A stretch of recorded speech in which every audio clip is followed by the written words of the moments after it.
Hidup ini tidak bisa dipisahkan dari pengalaman-pengalaman, dan pengalaman-pengalaman itu harusnya menjadi pembelajaran bagi setiap kita.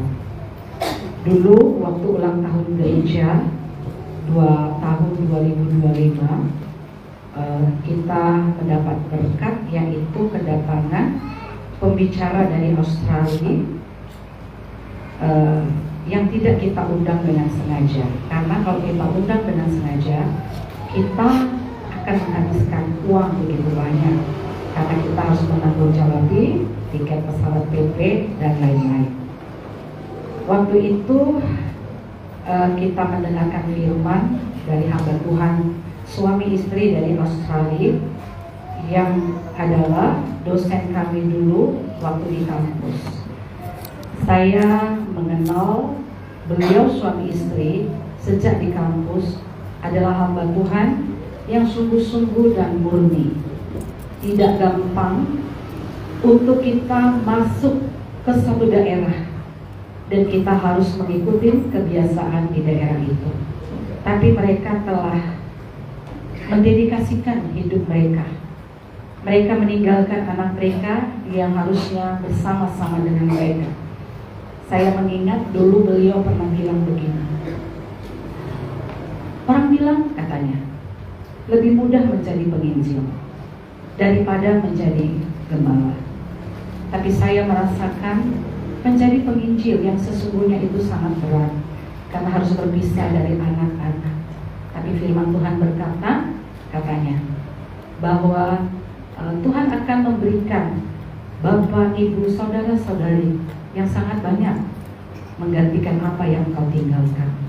Dia meninggalkan anaknya, dia hanya bisa berhubungan secara tidak langsung, tidak bisa bertatap muka untuk sekian lama.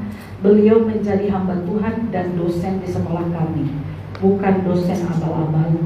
Mereka benar-benar mempersiapkan diri dengan baik. Waktu itu mereka masih sangat muda karena anak-anak mereka masih kecil. Dan kesempatan yang tidak diduga-duga, setelah mereka sangat tua dan semua anak-anak mereka sudah besar, mereka sudah punya cucu, saya bertemu, kami alumni STT ITERS yang ada di Batam, bertemu dengan beliau. Sebenarnya tidak ada rencana ya, dia ada di Singapura. Kemudian salah seorang kakak kelas kami berkata, Singapura Batam dekat, mampirlah, kita ada anak ITERS, doakan kami. Nah, yang saya lihat sampai kemarin bertemu terakhir, selalu menanti-nantikan setiap ucapan-ucapan yang keluar dari mulutnya. Baik suami maupun istri, mereka adalah hamba Tuhan yang tulus dan kudus dan sungguh-sungguh di hadapan Tuhan. Dan semangat mereka tidak berubah. Ya. Semangat mereka tidak berubah. Saya menyampaikan satu perkataan kepada beliau. Saya bilang saya bangga karena Bapak Bretzel dan Tante Roslin sudah sangat tua, tetapi semangatnya tidak lemah. 2 minggu yang lalu saya menyampaikan firman Paulus berkata, secara lahiriah kami semakin lemah, tetapi manusia batiniah kami dibaharui dari sehari ke sehari. Waktu akan menunjukkan bahwa kita ini adalah orang yang dibaharui dari sehari ke sehari atau tidak. Karena orang yang tidak dibaharui dari sehari ke sehari, dia adalah orang yang semakin lama akan semakin lemah. Kaleb pernah berkata, dulu aku berumur 40, sekarang aku berumur 80, tapi aku masih kuat. Saya mau menyampaikan, kalau di tahun 2025 umat Tuhan di tempat ini gampang-gampang lemah, sering lemah, itu berarti karena kita tidak memberikan hidup kita, roh kita dibaharui dari sehari ke sehari. Kita harus menyerahkan hidup kita untuk mau dibaharui dari sehari ke sehari. Karena itulah rahasia orang bisa kuat. Ya, kita buka Alkitab kita dari Yesaya pasal 40 ayat yang ke-29 sampai 31. Dia memberi kekuatan kepada yang lemah semangat kepada yang tiada berdaya. Orang-orang muda menjadi lelah dan lesu, dan teruna-teruna jatuh tersandung. Tetapi orang-orang yang menanti-nantikan Tuhan mendapat kekuatan baru. Mereka seumpama Raja Wali yang naik terbang dengan kekuatan sayapnya. Mereka berlari dan tidak menjadi lesu. Mereka berjalan dan tidak menjadi lelah. Umat yang dikasihi Tuhan, mengapa ada orang yang semakin tua, ya, dia semakin kuat atau semangatnya tidak hilang, dia tidak lelah, dia tidak jenuh, dia tidak mengalami sesuatu yang malas hidup. Bahkan tidak sedikit dari orang mengambil keputusan untuk bunuh diri. Ya, namun tidak demikian orang-orang yang ada di dalam Tuhan, yaitu orang-orang yang rohnya hidup dan rohnya selalu diberi makan, rohnya selalu bersekutu dengan Tuhan. Mereka mendapat kekuatan baru. Mereka adalah orang-orang yang tidak akan pernah mencari lemah, walau secara daging mulai lemah, secara lahiriah tubuhnya mulai lemah, matanya mulai kabur, ya, kekuatan secara fisik hilang, tapi semangat tidak akan pernah hilang. Amin. Jelas sekali firman Tuhan berkata, ya, kekuatan orang-orang yang memiliki roh Allah, yang selalu menaruh pengharapan kepada Allah, itu kalah dengan kekuatan anak-anak muda kalau dibandingkan dengan kekuatan fisik. Di ayat 30 jelas dikatakan, orang-orang muda menjadi lelah dan lesu, dan teruna-teruna jatuh tersandung. Amin. Tetapi orang-orang yang menanti-nantikan Tuhan mendapat kekuatan baru. Ya, jadi saya selalu mengamat-amati kehidupan untuk membuktikan bahwa firman Tuhan itu adalah ya dan amin. Salah satu tadi di awal khotbah ini saya mengangkat cerita tentang dosen kami yang adalah warga negara Australia. Sampai kami ketemu kemarin, tidak ada semangatnya yang hilang, atau kami mendengar bahwa beliau telah mundur dari pelayanan. Mereka betul-betul mengabdikan diri kepada Tuhan. Dengan keterbatasan ekonomi, mereka fokus kepada pelayanan. Mereka bukan orang yang banyak, ya, bukan miliarder, ya, banyak uang. Mereka bukan orang yang bekerja untuk modal dan modal. Tapi kalaupun mereka harus bekerja, mereka hanya menopang hidup mereka, hidup anak-anaknya. Selebihnya mereka dedikasikan hidup mereka sebanyak-banyak mungkin untuk Tuhan, untuk melayani jiwa-jiwa dengan sungguh-sungguh.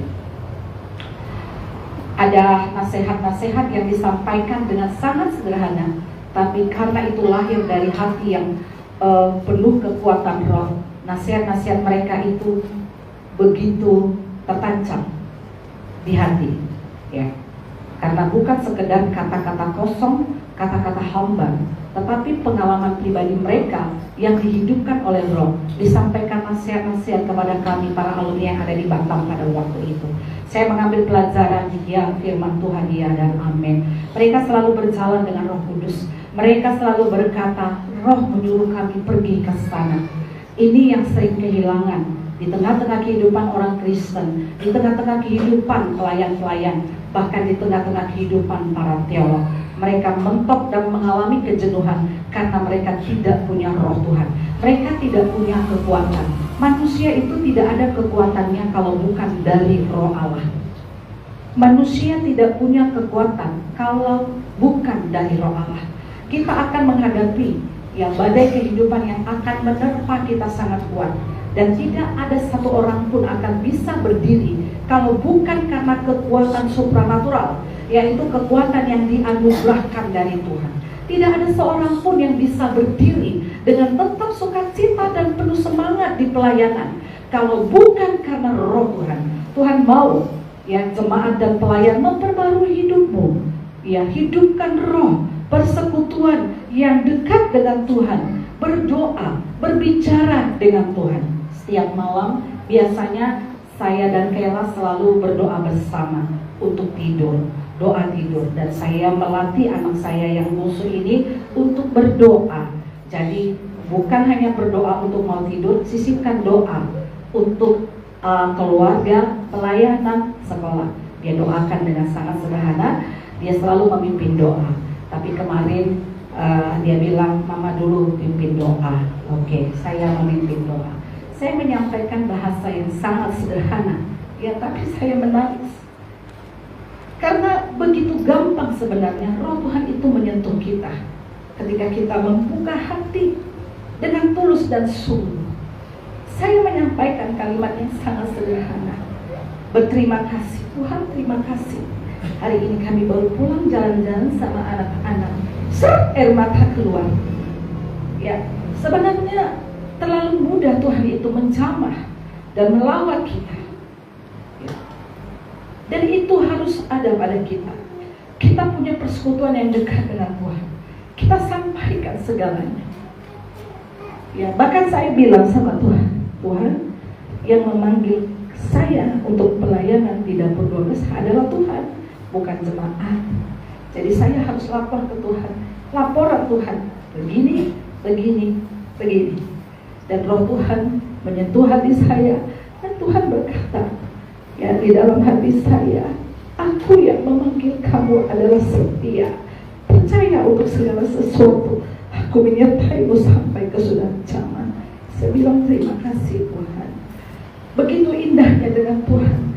Saya mau setiap kita memiliki persekutuan yang begitu, umat Tuhan. Bukan sekedar doa yang melambung di udara dan tidak sampai ke tahta Allah. Karena hati kita kurang baik. Saya berdoa di akhir-akhir tahun kemarin, saya menyampaikan firman tentang bagaimana hati kita.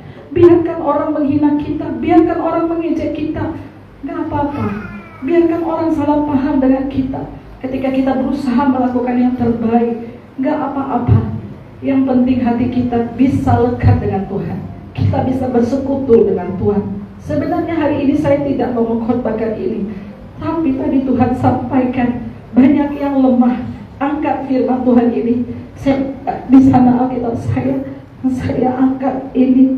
Dan ini adalah kebutuhan jemaat yang sering merasakan gersang. Dan ini adalah kebutuhan pelayan-pelayan yang sering merasakan gersang. Kalau soal persoalan, saya bisa bersaksi, saya punya sangat banyak persoalan. Persoalan saya sangat besar, tetapi Tuhan menjadi kekuatan. Amin.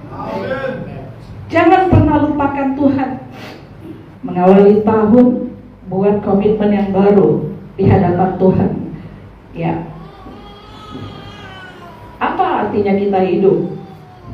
Kalau hidup kita ini adalah kepura-puraan, kita pura-pura kuat, kita pura-pura kudus, kita pura-pura bisa. Tuhan mau kita apa adanya. Kemarin saya ada membagikan materi kuliah privat sama Pak Josafat. Saya katakan materi kuliah privat karena apa? Karena dia membuat satu pertanyaan. Waktu kami duduk di ruang tengah, saya sedang membuka YouTube khotbah, kemudian dia ikut nimbrung duduk bersama-sama saya di ruang tamu.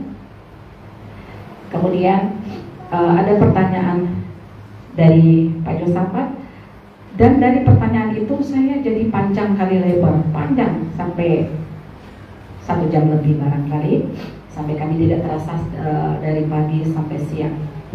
Ya. Saya mengajarkan tentang apa sih yang paling penting dalam hidup ini dan di dalam pelayanan. Ya, kita kembali kepada apa yang Tuhan mau, itu intinya. Ya, Tuhan maunya apa? Ada seorang pendeta Marga Simanjuntak, namanya Tommy Simanjuntak. Dia ada di Wali Kukun di daerah Jawa Tengah di sana. Ya, kita pernah kenal walaupun nggak kenal dekat. Wali Kukun adalah daerah di tempat Pak Gembala dulu melayani. Jadi Pak Tommy Simanjuntak ini adalah anak pendeta GPDI D kecil, ya. Tapi antar gereja Pak Gembala dulu pelayanan di Wali Kukun di gereja GBI. Tapi antar gereja mereka kan tahu, oh itu ada gereja tetangga ini. Nah, dia anak pendeta. Dia punya satu masalah, yaitu dia nggak mau melayani. apalagi meneruskan pelayanan orang tuanya. Karena apa? Karena orang tuanya tidak menjadi teladan, yaitu orang tuanya selingkuh. Bapaknya dari pendeta ini selingkuh dengan pengerja dan lari meninggalkan pelayanan. Itu hal yang sangat melukai hatinya. Bagi dia, saya tidak akan mau pelayanan. Saya tersandung dengan pendeta yang adalah ayah saya sendiri. Dia putuskan dia tidak mau pelayanan. Dia sarjana ekonomi, dia merantau, dia bekerja. Tetapi ya, dia adalah Harun. Yang ditabiskan Tuhan itu bukan hanya pendeta, atau yang ditabiskan Tuhan bukan hanya Harun, tetapi Harun dan anak-anaknya. Alkitab berkata bahwa ya, ketika Tuhan memberikan pelayanan kepada Imam Harun, dia tidak mentabiskan imam saja, tetapi imam dan anak-anaknya, Harun dan anak-anaknya. Tuhan berbicara kepada Musa, suruh Harun mengenakan jubah begini, anak-anaknya juga, ya, 4 anaknya, semuanya ditabiskan. Maka dari situ saya melihat bahwa ya, paling tidak itu menurut saya, satu orang dari anak-anak pendeta itu harus meneruskan keimaman yang sudah dikerjakan oleh orang tuanya. Walaupun pada saat itu saya percaya orang tuanya melukai hati Tuhan dan lari, dia pun tidak mau pelayanan, dia bekerja. Singkat cerita, dengan cara Tuhan menjamah dan melawan dia, dan Tuhan bilang, kamu kembali ke pelayanan ayahmu, perbaiki semua. Ayahmu telah merusak pelayanan itu, tapi pergi ke sana, perbaiki pelayanan itu. Dia menolak, tapi Tuhan terus membuat dia kebentur. Akhirnya dia menyerah. Baik, dia datanglah ke kampungnya, dia perbaiki pelayanan itu. Dia bilang, Tuhan, kalau kau memanggil saya, maka saya minta urapanmu, penyertaanmu, pembelaanmu. Dia punya istri seorang Chinese, dan memang terbukti bahwa pelayanan itu sekarang bagus, sangat maju dan berkembang dengan luar biasa. Tentu lebih maju dari gereja kita juga, karena dia betul-betul memegang pengurapan dari Tuhan. Dan saya mengikuti, karena kami berteman juga di Facebook, saya melihat semangatnya selalu ada. Yang tadinya semangatnya hampir patah, ya, karena orang tuanya yang membuat masalah. Tapi Tuhan berkata, bulu yang patah terkulai tidak akan dibiarkan Tuhan. Sumbu yang pudar nyalanya tidak akan dipadamkannya. Dia akan memberikan kekuatan baru. Amin. Hari ini, kalau engkau adalah bulu yang patah terkulai, kalau engkau adalah sumbu yang nyalamu pudar, bangkitlah. Tuhan mau kita bangkit menjadi orang yang tidak melihat yang lain-lain, tetapi memandang kepada Tuhan, ya, memandang kepada Tuhan. Mataku tertuju padamu, amin, segenap hidupku. Tuhan mau kita memandang ke depan, ya, apa panggilan Tuhan secara khusus di dalam hidup kita, ya. Kalau Tuhan yang perintahkan, maka Tuhan akan campur tangan. Saya bilang sama Pak Josafat, Ibu, sebenarnya saya punya hati mau merintis. Saya nggak mau kalau harus meneruskan pelayanan orang tua, katanya. Ketika kami berbicara, kenapa? Ya, aku nggak mau banyak keruwetan-keruwetan, aku mau memulai dari nol tanpa ada masalah. Saya bilang, Pak Josafat, kalau kamu punya hati untuk melayani Tuhan, itu adalah panggilan Tuhan. Itu poin pertama. Berarti Tuhan memanggilmu. Yang kedua, doakan. Sama seperti Tommy Simanjuntak tadi, dia berdoa sungguh-sungguh, dan Tuhan meneguhkan bahwa engkaulah yang akan memulihkan pelayanan yang sudah hancur itu. Karena saya percaya semua pelayanan di muka bumi ini yang membuka bukan manusia, tapi Tuhan. Saya mengingat bagaimana saya 3 kali mimpi untuk pelayanan ini, sehingga pelayanan ini ada. Saya tahu bukan kami yang buka, Tuhan yang buka, dan Tuhan yang menetapkan kami ada di tengah-tengah pelayanan ini dengan panggilan yang jelas, dan Tuhan meneguhkan dengan banyak hal. Saya bilang, Tuhan, Engkau yang memanggil saya, bukan jemaat ini yang memanggil saya. Tuhan yang memilih saya, bukan mereka yang pilih saya. Maka apapun itu aku akan lapor kepada yang memanggil dan mengutus aku. Tuhan bilang, aku mengutusmu dan aku ada di sini Tuhan. Karena itu setiap hari saya harus kasih laporan sama Tuhan. Beginilah Tuhan keadaan pelayanmu, beginilah Tuhan keadaan aku, beginilah Tuhan keadaan umatmu. Saya cuma lapor. Segala sesuatu apresiasi bukan dari jemaat, tapi saya percaya apresiasi semuanya dari Tuhan. Saya melihat pelayanan di muka bumi ini ya sudah menjadi pelayanan yang hambar. Di satu sisi tadi saya sudah berbicara tentang dosen kami yang selalu mendapat kekuatan baru. Dia nggak pernah menjadi lemah. Ya, karena apa? Karena Tuhan bilang orang-orang yang menanti-nantikan Tuhan di dalam segala pergumulan yang mereka nantikan adalah Tuhan, pembelaan Tuhan. Tapi di sisi lain ada juga yang saya tahu hamba Tuhan juga sudah tua juga, tapi dia lemah. Dia gak pernah punya kekuatan baru. Hari-harinya suntuk, hari-harinya penuh dengan persumutan. Nah, persoalannya di mana? Tuhannya adalah Tuhan yang sama, Tuhan Yesus. Persoalannya adalah dia tidak mendapat kekuatan baru dari Tuhan. Kenapa? Karena dia tidak menanti-nantikan Tuhan. Karena dia bertindak sendiri. Dia jenuh, dia bertindak sendiri. Segala sesuatu kalau kita bertindak sendiri tanpa menantikan Tuhan maunya apa, maka kita akan mengalami kejenuhan. Orang-orang yang beribadah, mereka akan tetap bersemangat kalau mereka punya roh Tuhan. Orang-orang yang melayani, mereka tidak akan pernah lemah sampai di ujung napasnya.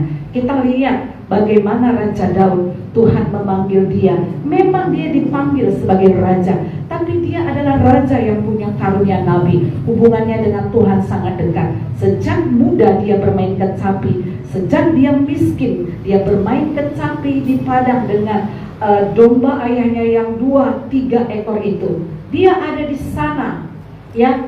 Dia selalu bersekutu dengan Tuhan. Persekutuannya dengan Tuhan selalu dijaga, ya, tidak pernah pudar. Maka Daud tetap kuat. Kita lihat hantaman demi hantaman dalam hidupnya terjadi, bahkan dari anak kandungnya sendiri. Tapi sampai masa tuanya, dia panjang umur, menikmati hidup, dan mati di dalam anugerah Tuhan.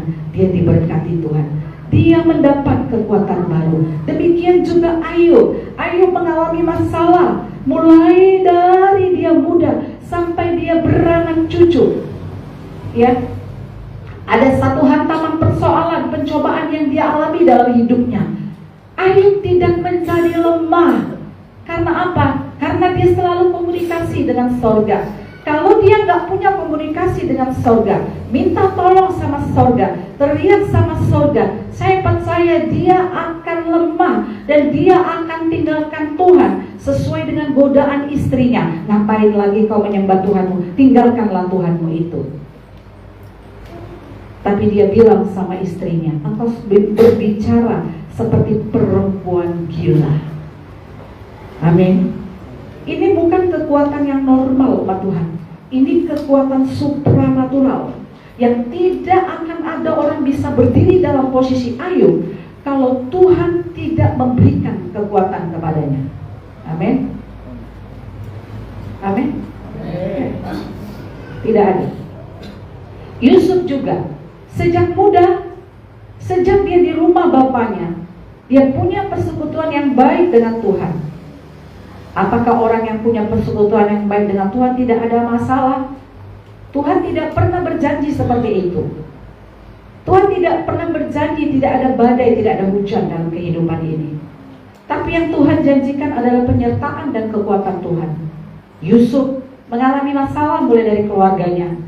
Dia dibenci bukan karena dia jahat, tapi karena saudara-saudaranya sirik. Dia dimasukkan ke sumur, dia dijual, dia difitnah oleh saudara kandung. Anda akan merasakan Anda difitnah oleh saudara kandungmu, barangkali anak kandungmu, pasangan hidupmu. Orang-orang yang ingin naik dengan menjatuhkan orang lain.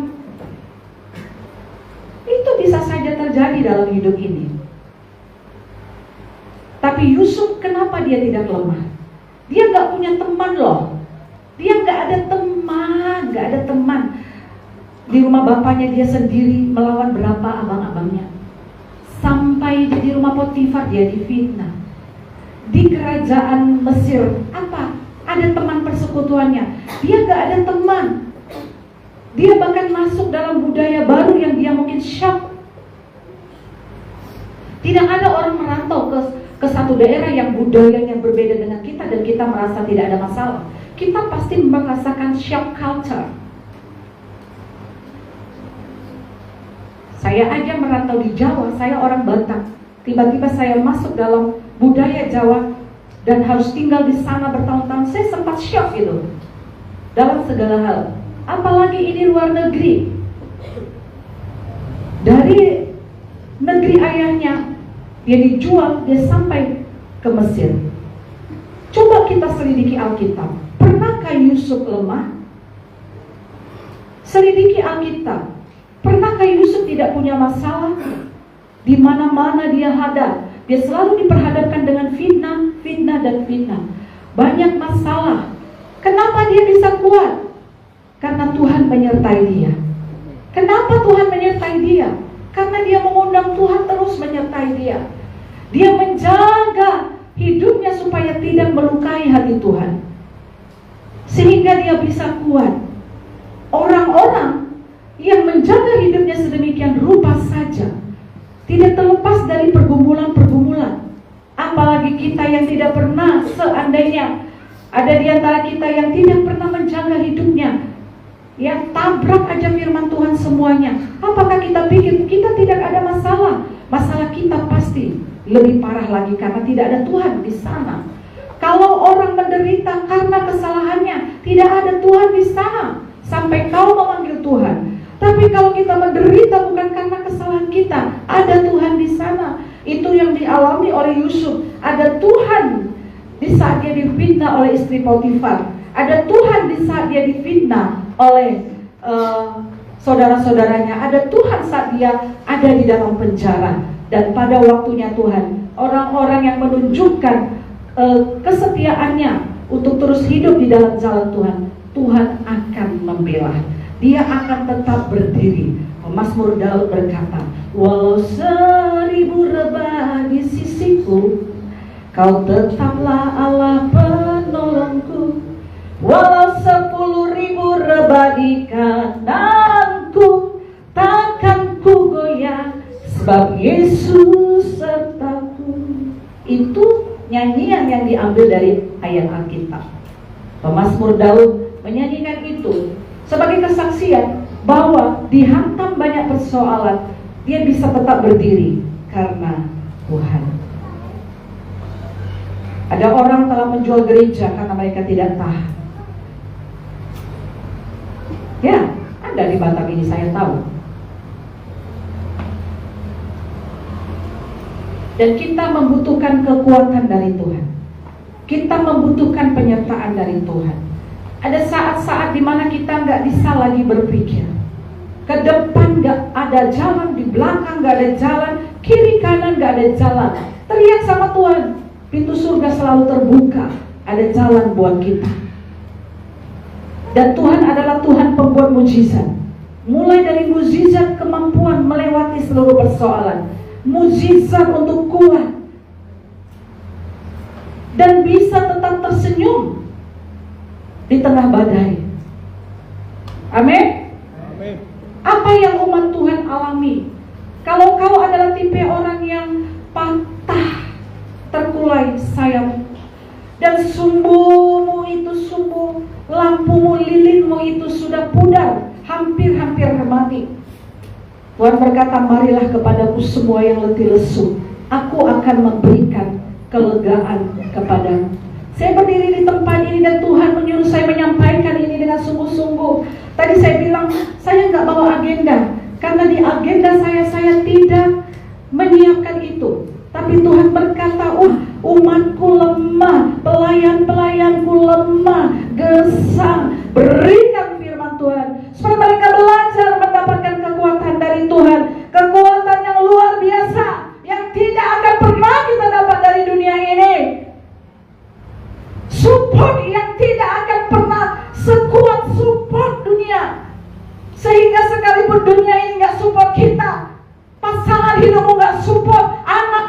support kau, tetanggamu atau apapun gak support, seperti yang dialami oleh Nuh, engkau bisa berdiri karena Tuhan menjanjikan. Tetapi orang-orang yang menanti-nantikan Tuhan mendapat kekuatan baru. Kekuatan baru yang macam mana modelnya? Alkitab katakan, mereka seumpama Raja Wali yang naik terbang dengan kekuatan sayapnya. Amin. Seperti apa lagi? Mereka berlari dan tidak menjadi lesu. Seperti apa lagi? Mereka berjalan dan tidak menjadi lelah. Hai umat Tuhan, pelayan-pelayan Tuhan, jiwamu yang lelah, jiwamu yang lesu, yang kehilangan daya, Tuhan berkata, mari kepadaku. Kita harus belajar. Kalau kita sudah mengalami mentok, letih, lesu, capek, banting setirmu. Kalau kau salah arah, kembali kepada Tuhan yang menopang segala sesuatu. Semua tokoh-tokoh Alkitab mereka tetap menjadi kuat, bukan karena mereka gak punya masalah. Tokoh-tokoh di dalam Alkitab mereka menjadi kuat, bukan karena masalah mereka ringan. Mereka punya masalah yang cukup berat. Masalah dengan anak bisa, masalah dengan pasangan hidup bisa, masalah dengan orang-orang di sekeliling kita yang dekat bisa, semua masalah bisa. Tapi hari ini setiap kita harus meminta kekuatan baru dari Tuhan. Amin. Percaya bahwa Tuhan selalu menyertai kita. Makin berdiri umat Tuhan. Yuk semua dengan hati yang hancur datang sama Tuhan. Jangan pernah kau menolak Tuhan. Sekali Yesus tetap Yesus ya umat Tuhan. Sekali melayani tetap melayani. Amin umat Tuhan. Mari, Tuhan sangat jelas ingin engkau mendapatkan kekuatan baru hari ini. Engkau yang letih hari ini datang sama Tuhan. Engkau yang lelah dan lesu, Tuhan bilang mari kepadaku. Semua yang letih, lesu dan berbeban berat, Tuhan menjanjikan kekuatan baru yang supranatural, yang bisa mengalahkan kekuatan anak-anak muda, yang bisa mengalahkan kekuatan teruna-teruna, yang bisa mengalahkan kekuatan dunia ini. Walaupun engkau sudah tua, berdiri di hadirat Tuhan, Tuhan mengasihimu. Tuhan mengerti keadaanmu cobaan, Tuhan mengerti keadaanmu barang-barang. Berdirilah di hadapannya dan katakan, Tuhan aku memerlukanmu. Tuhan aku lemah, aku letih, aku capek, aku butuh Tuhan. Haleluya. Kita naikkan pujian, tiada pernah kuragukan. Cuma 1000 orang.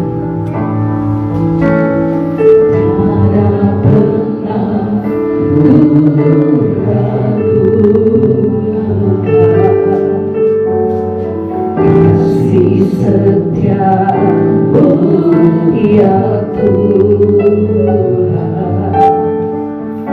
setiap waktu dalam hidupku, tak pernah kau tinggalkan. Kau yang ingin didoakan boleh maju ke depan. Meski langit tanpa surat. Umat Tuhan, bahkan para pelayan-pelayan kau yang ingin didoakan boleh maju ke depan.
Terima kasih anugerah-Mu Tuhan